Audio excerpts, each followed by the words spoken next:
15 years ago, the ALZ-113 virus, known as the simian flu, spread globally, elevating the intelligence of apes. Caesar, their leader, aimed for peace between humans and apes until Koba's betrayal ignited a new conflict.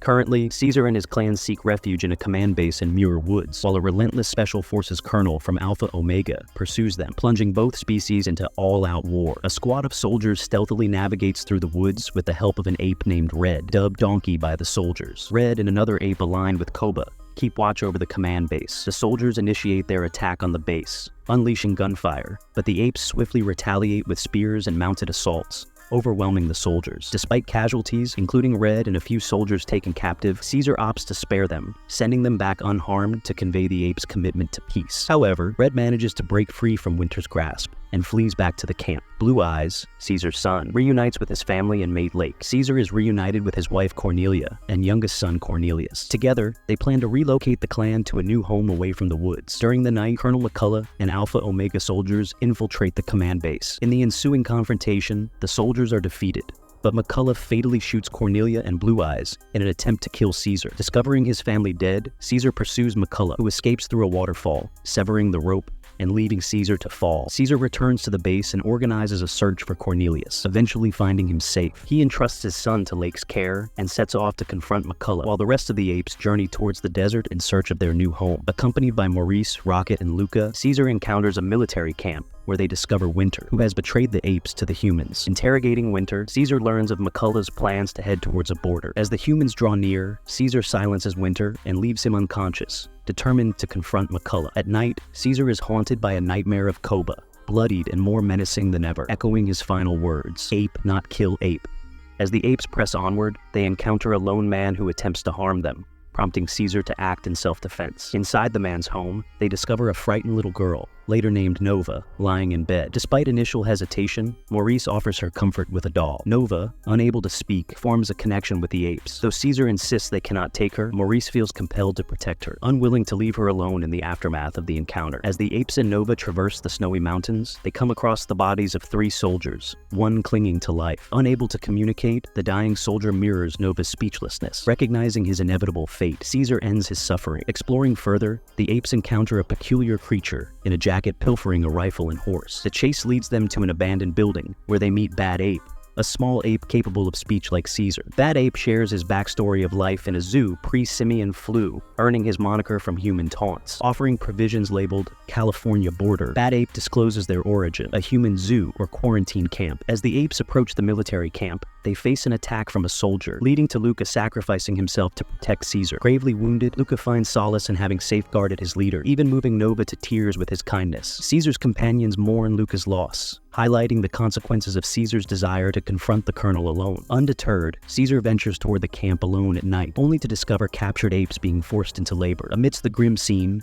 Red ambushes Caesar, rendering him unconscious with a blow from his rifle, further complicating Caesar's quest for justice. Caesar regains consciousness to face McCullough, confronting him for the deaths of his family. McCullough offers a hollow apology, admitting his intent to kill Caesar.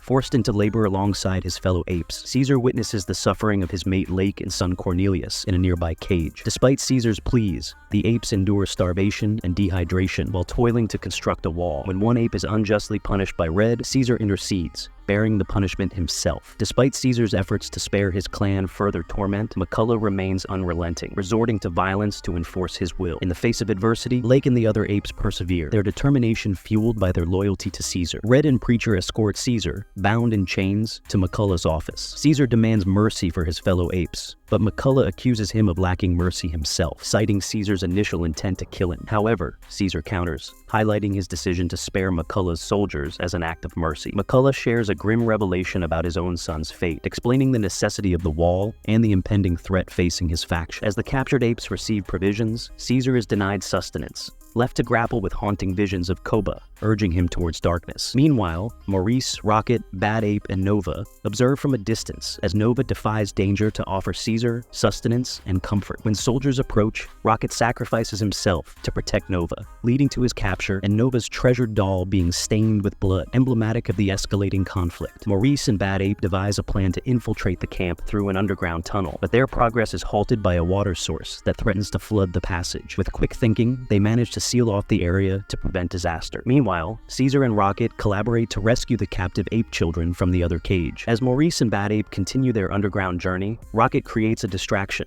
allowing the group to retrieve the children and escape through the tunnel. Reunited with Cornelius, Caesar acknowledges his struggle with his lingering hatred for McCullough, likening himself to Koba. Despite his inner turmoil, Caesar resolves to confront McCullough once more to fulfill his mission, returning to the heart of the camp to confront the colonel and bring an end to the cycle of violence. Amidst the chaos of the rival military forces' attack on the camp, Caesar finally confronts McCullough, only to find the colonel incapacitated and voiceless. Despite the opportunity for vengeance, Caesar hesitates to end McCullough's life. In a desperate act, McCullough urges Caesar to pull the trigger, but Caesar cannot bring himself to do so. In a tragic turn, McCullough takes the gun and ends his own life. Meanwhile, as Caesar attempts to rejoin the fleeing apes, he is wounded by an arrow from Preacher. Witnessing Caesar's plight, Red turns against the humans, sacrificing himself to save Caesar by eliminating Preacher. However, Red's redemption is short-lived, as he is fatally shot in the process. With resolve, Caesar seizes a grenade belt and triggers an explosion, obliterating the facility and securing the apes' escape through the tunnel. Despite the losses and the harrowing battles, Caesar emerges as a symbol of resilience,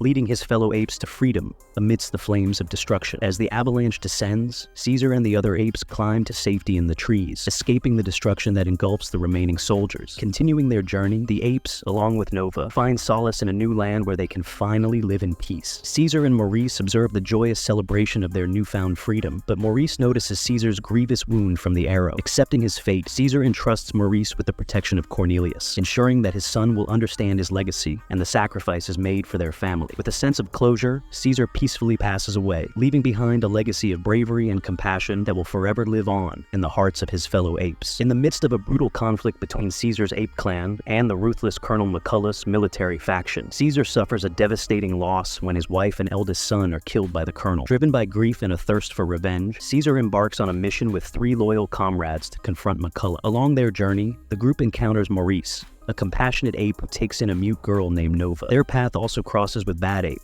another talking ape, who assists them in locating McCullough's camp. However, their plans are thwarted when Caesar and his clan are captured by McCullough's forces. Forced into slave labor, they are compelled to construct a wall intended to fend off an approaching rival military faction. Aware of McCullough's atrocities against both apes and humans affected by the simian flu, Maurice, Rocket, and Bad Ape join forces to excavate an underground tunnel, enabling the apes' escape just as the rival military faction arrives, initiating a deadly confrontation with McCullough's soldiers. Caesar, intent on confronting the colonel, discovers McCullough in a deteriorating state, prompting a moment of empathy that stays his hand. As McCullough takes his own life, Caesar attempts to rejoin his fellow apes, but is struck by an arrow from one of the colonel's soldiers. In a surprising turn, Red, who previously collaborated with the humans, redeems himself by dispatching the soldier and aiding Caesar's escape, despite facing execution for his betrayal. Caesar engineers the demise of McCullough's forces by detonating a fuel tank, while the enemy soldiers meet their end in an avalanche. Miraculously, the apes and Nova survive by seeking refuge in the trees. Arriving at a new sanctuary, Caesar's injuries prove fatal. With Maurice's assurance that his youngest son will be protected and remember his father's bravery, Caesar peacefully passes away, leaving behind a legacy of courage and sacrifice.